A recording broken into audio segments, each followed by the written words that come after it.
Bienvenidos a todos.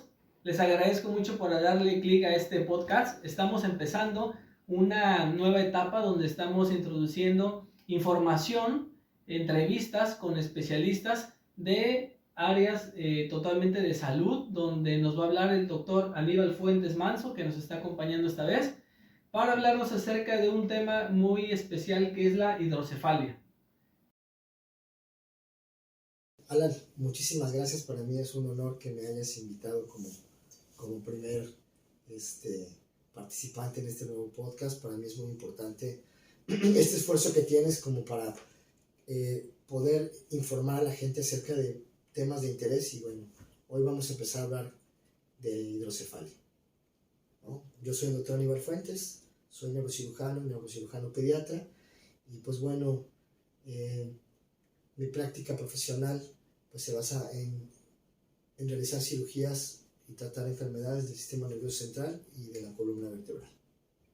Cuéntanos, doctor Aníbal, ¿cuál es el motivo por el cual decidiste elegir esta especialidad, habiendo tantas, y te elegiste por esta? Bueno, la verdad que a mí siempre me gustó mucho la medicina y bueno, por cuestiones personales, yo tenía un primo que tenía un parálisis cerebral infantil, y cuando yo era chico pues yo pensaba que podía curarlo, ¿no? Entonces siempre en mi cabeza estaba ese pensamiento y poder ser médico para poder curarlo. Evidentemente cuando era niño no sabía que eso no tenía cura, pero bueno, el hecho de que no lo pueda curar a él, no lo pude curar a él, eso no me impide no poder curar o ayudar a otros niños en su nombre. Claro que sí, digo, la verdad es que es muy importante. Y bueno, ahora que ya sabemos cuál fue el motivo que te orilló a elegir esa especialidad, pues cuéntanos, hoy nos vas a hablar de un tema, como ya dijimos, de la hidrocefalia. ¿Qué es la hidrocefalia para los que te estamos escuchando? Bueno, este tema me gusta mucho. Yo que hice neurocirugía y después neurocirugía pediátrica, la hidrocefalia es la patología neuroquirúrgica pediátrica más frecuente, ¿no? Okay. La hidrocefalia en términos generales es la acumulación de líquido cefalorraquídeo dentro de las cavidades cerebrales que se llaman ventrículos, donde normalmente hay líquido. Normalmente el líquido se produce por los plexos coroides, en términos generales. Se produce líquido, pasa a los ventrículos laterales, al tercer ventrículo, después llega al cuarto ventrículo por el acueducto de Silvio, y de ahí por los agujeros de Luschka y de Magendie, salen del cuarto ventrículo al espacio subaracnoideo, riegan todo el espacio subaracnoideo alrededor del cerebro y de la médula espinal, y se reabsorbe en las vellosidades aracnoideas parasagittales. Ok, ¿qué es lo que pasa con la hidrocefalia? Cuando hay algo que afecta la producción, que aumenta la producción, o que bloquea el flujo de líquido cefalorraquídeo, se acumula, o cuando las vellosidades aracnoideas no pueden absorber el líquido cefalorraquídeo, se produce la hidrocefalia. Entonces tenemos básicamente tres causas: aumento de la producción, bloqueo o bloqueo en la circulación del líquido cefalorraquídeo, o un bloqueo en la absorción, ¿no? Aquí los podemos dividir de esas tres causas en dos tipos de hidrocefalias: la comunicante y no comunicante.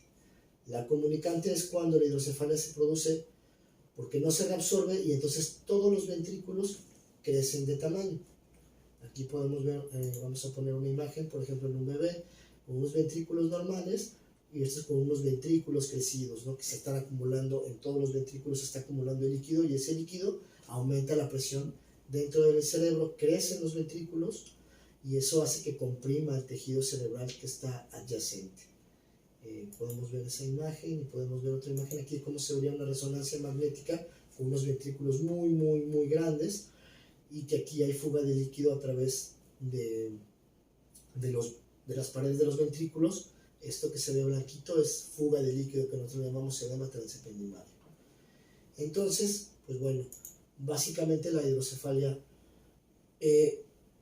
no obstructiva o comunicante, vamos a tener crecimiento de todos los ventrículos, de los ventrículos laterales, tercer ventrículo y cuarto ventrículo.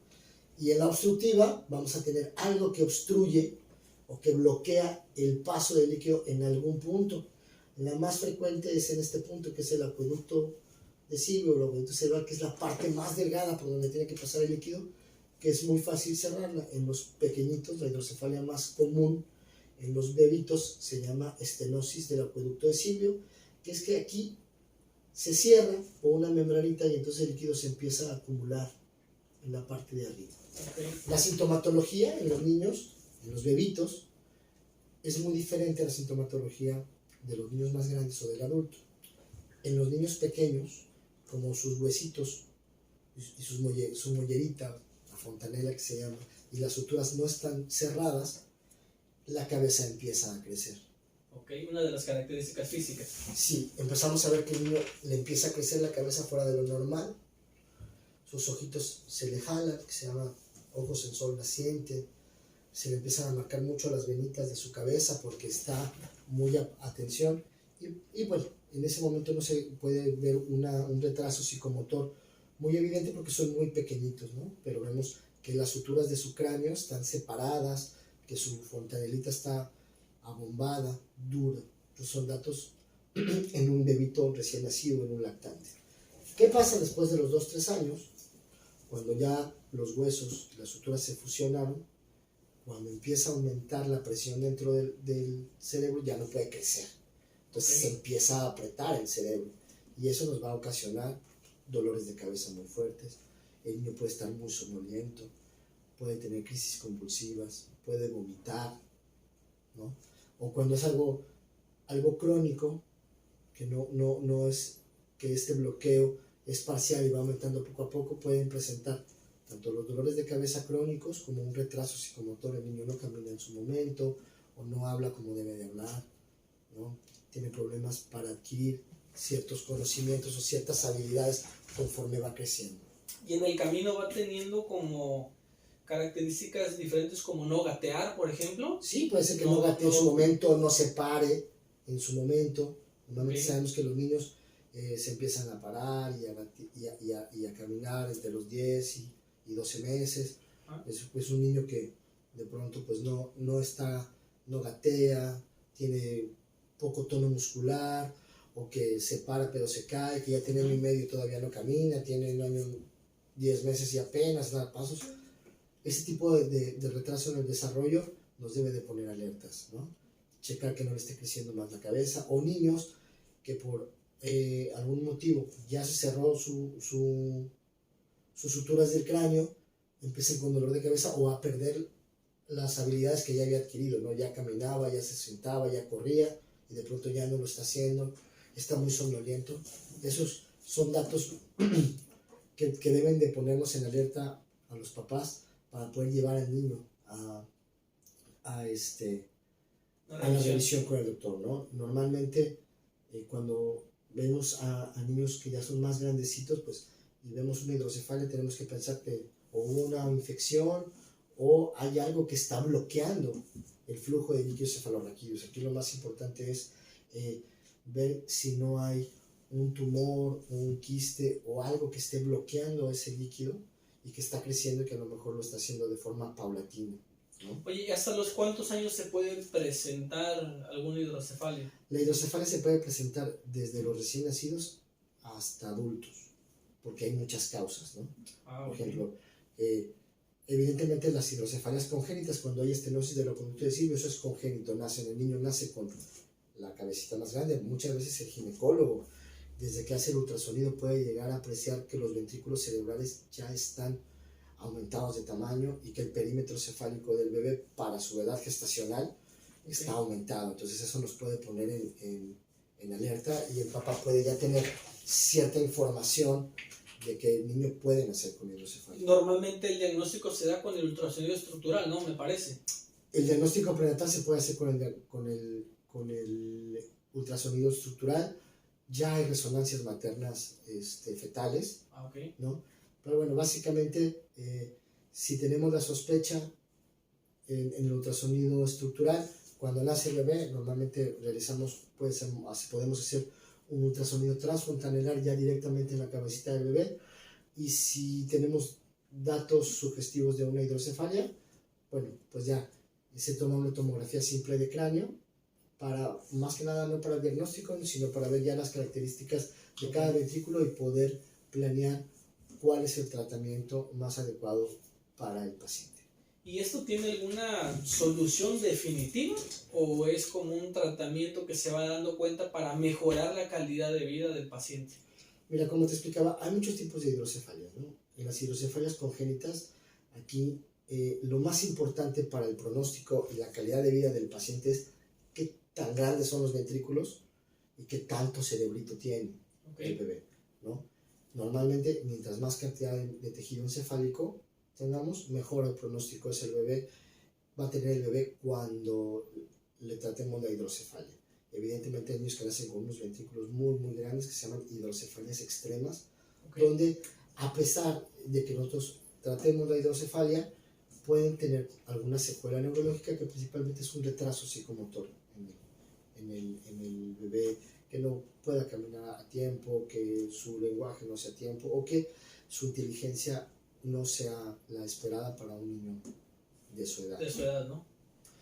Y bueno, en cuanto a los tratamientos, dentro de las hidrocefalias, el tratamiento de primera elección es colocar una derivación ventrículo-peritoneal, que es el procedimiento más sencillo que tenemos para la hidrocefalia, que es hacer un pequeño orificio en el cráneo y colocar una sondita que vaya directamente al ventrículo donde está el líquido y poner una valvulita que va a llevar el líquido por todo abajo de su piel, de su cabecita, su cuello, hasta su abdomen, hacer una incisión en el abdomen y colocar otra sondita al abdomen, a la cavidad peritoneal del bebé o del adulto, en su caso, y hacer que el líquido que se está acumulando arriba en la cabeza llegue al abdomen, llegue al peritoneo y ahí se vaya el líquido. La cavidad peritoneal tiene la capacidad de reabsorber ese líquido se reabsorba, llega a la sangre, llega a los riñones y se orina, ¿no? Como normalmente hubiera pasado en lo normal, en su flujo normal, también se absorbe por las vellosidades aracnoideas, van a la sangre y eso, bueno, regresa a los riñones y saca el líquido, ¿no? Eso es en cuanto a la hidrocefalia congénita. Y hay un nuevo procedimiento que a mí me gusta mucho, que bueno, sí, he recibido el entrenamiento especial para ese tipo de procedimientos, que es un procedimiento endoscópico. En vez de poner la válvula que va a llevar el líquido hacia el peritoneo, lo que hacemos es meter una camarita por dentro, atravesamos el encéfalo, llegamos a los ventrículos y aquí vamos a hacer una comunicación. Vamos a entrar al ventrículo lateral, después al tercer ventrículo y aquí vamos a romper esta membrana que se llama membrana premamilar y vamos a comunicar el líquido que está en los ventrículos con el espacio subaracnoideo. Eso solamente es en las hidrocefalias no comunicantes, donde hay un bloqueo, principalmente cuando el bloqueo está aquí y el líquido no puede pasar a este lado y salir, cuando no puede pasar del tercer al cuarto ventrículo y de ahí continuar su camino, podemos buscar un camino alterno y normalmente es un procedimiento sencillo. Aquí tengo un video que me gustaría enseñarles donde podemos ver cómo es la anatomía dentro del ventrículo. Estamos en el ventrículo lateral, ¿sí? Estos son los plexos coroides. Este es el tejido que produce el líquido cefalorraquídeo. Este es el agujero de Monro, ¿no?, que comunica el ventrículo lateral al tercer ventrículo, y este es la membrana premamilar que le estábamos comentando. Debajo de la membrana premamilar hay una arteria muy importante que se llama arteria basilar, que hay que cuidar mucho. El procedimiento es muy seguro, pero hay que tener mucho cuidado con esta arteria que está muy cerquita. El objetivo del procedimiento es romper esta membrana para comunicar el líquido que está aquí al espacio subaracnoideo, que bueno, aquí vamos a ver cómo esto es un coagulador bipolar, se coagula un poquito la membrana para que no sangre, ¿sí? Vemos que tiene algunos vasitos, ¿sí? Lo coagulamos para poder romperla sin que tengamos sangrado. Vamos a adelantarle un poquito el video para que vaya un poquito más rápido. Ya que lo coagulamos con un instrumento, esta es una tijerita donde entramos y vamos rompiendo poco a poco esa membrana que limita el tercer ventrículo, el piso del tercer ventrículo con el espacio subaracnoideo. La membrana que está abajo es la cisterna prepontina. Ahí estamos haciendo un pequeño orificio y después vamos a levantarlo un poquito para ver aquí. Después de que hacemos el pequeño hito, metemos un catéter que tiene un globito que se llama catéter de Fogarty, y con ese catéter ampliamos ese pequeño orificio para que el líquido pueda fluir en forma adecuada desde el tercer hasta el cuarto, desde el tercer ventrículo hasta el espacio subaracnoideo. Ok, está claramente visto ahí. Lo vemos como ampliamos esta fenestración, ¿sí? Y vemos como ya hay paso y podemos ver a través de la membrana que ya está rota, que ahí abajo vamos a ver bien la arteria basilar, ¿no? Y ese movimiento que vemos es el flujo del líquido que ya está pasando de un lugar a otro. ¿Vemos? Okay. Y ahí, tiene pasada ahí. Ya tiene pasada, ¿no? Eso básicamente es en lo que consiste el procedimiento endoscópico. Se llama tercer ventriculostomía endoscópica. Evidentemente se requiere un equipo especial y un entrenamiento y un adiestramiento especial. Yo he tenido la oportunidad en mi entrenamiento como neurocirujano pediatra de poder aprender estas técnicas. Esto es una técnica, bueno, de los procedimientos endoscópicos más sencillos, pero se puede tomar biopsias, resecar pequeños tumores, comunicar los ventrículos, porque hay hidrocefalias que son muy complejas. Cuando, desgraciadamente, de las principales complicaciones de una válvula, de un sistema de derivación, es que se puede tapar, se puede infectar o puede rechazarlo el paciente. Normalmente está hecho de un material que genera poco rechazo. Sin embargo, cualquier elemento que pongas en el cuerpo te puede causar reacción, ¿no? Rechazo, y eso depende de cada paciente. Entonces, este procedimiento me gusta mucho porque básicamente soluciona el problema del paciente, soluciona la hidrocefalia, y no se tapa, no se infecta, no se expone. Y, por ejemplo, los niños pequeñitos, cuando tengo un bebito con hidrocefalias congénitas, bueno, pues le tengo que poner una válvula de recién nacido. Esa válvula probablemente la tengan que cambiar cuando tenga entre 8, 10, 12 años el bebé. Este procedimiento, cuando se hace y funciona, ya no se tiene que cambiar, no se tiene que hacer ningún otro procedimiento, ninguna otra revisión, ¿no? Súper bien. Oye, y seguramente, pues obviamente has tenido muchos casos, ¿no? Pero no sé si tengas alguno en mente, así que nos puedas comentar brevemente para... Sí, fíjate, hace poquito tuve un caso que me gustó mucho, un caso de un bebé que aquí en Veracruz. Aquí en Veracruz, el bebé más pequeño que he operado de un tumor cerebral, que tenía un tumor en los ventrículos. ¿Cuántos meses? 18 días. Uf. ¿No? Pequeñito. ¿Ni mes? Ni un mes, tenía 18 días. Es un tumor que era un tumor congénito, nació con él y tenía una hidrocefalia bastante importante. Tuve la oportunidad de poder entrar con el endoscopio, revisar, tomar una biopsia, quemar el tumor lo más que pude y dejarle una derivación. A este bebito sí le tuve que dejar una derivación y le fue muy bien el bebé. Después con la quemada que le hice, pues se redujo el tamaño y ahorita está en vigilancia y la paciente está muy bien, su válvula está funcionando bien y el tumor está en vigilancia porque disminuyó mucho el tamaño con ese procedimiento que le hice de quemar solamente el tumor. Tengo, bueno, hidrocefalias he operado muchísimas, es lo que más se opera en los bebitos. Es lo más común de manera... Es lo más común. De una enfermedad. Es lo más común. Y bueno, evidentemente en los bebitos, en los recién nacidos, no está tan indicada la endoscopía para tratamiento de la hidrocefalia, pero me ha tocado tratar muchos tipos de hidrocefalias complicadas, que les han puesto una válvula, después otra, se colapsan los ventrículos y se llaman hidrocefalias septadas, que se hacen compartimentos entre los ventrículos que están muy grandes y hay que entrar con el endoscopio y comunicarlos todos. A veces son pacientes que se requieren 5 o 6 cirugías para tratar de comunicar todo y tener que dejar una sola derivación que pueda jalar el líquido de todos los compartimentos. Antes de la era de la endoscopía, pues se tenía que poner una válvula de un lado, después una válvula del otro y se sentaba y había otra por atrás, y me ha tocado ver pacientes que tienen 4, 5, 6 sistemas de derivación, ¿no? Entonces es complicado, pero bueno, es una patología que me gusta mucho la endoscopía. he operado muchos pacientes de endoscopía, entonces considero que tengo un entrenamiento bastante bueno y mucha práctica, y, y pues bueno, esto se pone al servicio de los pacientes, ¿no? Claro. Para que cuando lleguen con algún problema tenga pues herramientas y experiencia para poder resolver los problemas tanto sencillos como complejos. Oye, ¿y hay alguna característica que haga que se presente como tal, o es una enfermedad 100% reactiva y no preventiva? Bueno, por ejemplo, hay un tipo de hidrocefalia que se puede prevenir. Hay una enfermedad que se llama la enfermedad de Chiari, que es cuando nacen con mielomeningocele e hidrocefalia. Esa enfermedad se puede prevenir con la ingesta de ácido fólico en las embarazadas.